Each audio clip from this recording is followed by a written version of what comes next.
Yani SBS kaldırıldı ancak getirilen sınav sistemi problemi çözmüyor, aksine problemi daha da kronik hale getiriyor ve özel derslerin yolunu açıyor. Ve önceki yıllarda uygulandığı için tekrar deneme yanılma, bir deneme tahtası gibi, yazboz tahtası gibi yeniden uygulamaya getiriliyor, anlamak mümkün değil.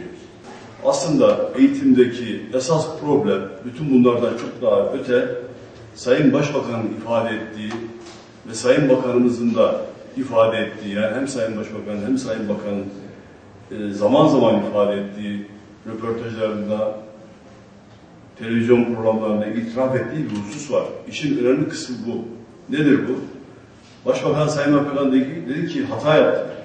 Geleneklerine bağlı bir nesil yetiştiremedik.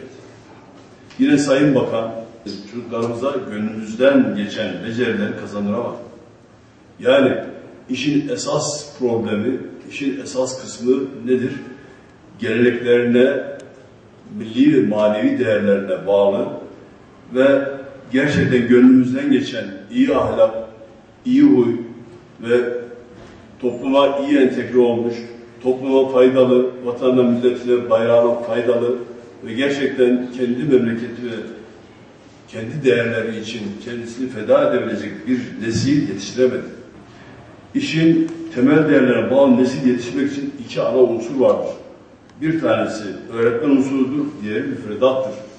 Müfredat programlarıdır. Eğer öğretmen düzeltirirse öğretmenler yetiştirme programı, destek programları verilirse, öğretmenlerin formasyonu yükseltilirse ve eğer müfredat programları da gerçekten bizim ruhumuza uygun müfredat programları olursa, elbette ki bu ikisi düzelirse eğitim düzelir, nesil düzelir, toplum düzelir ve dolayısıyla memleket düzelir.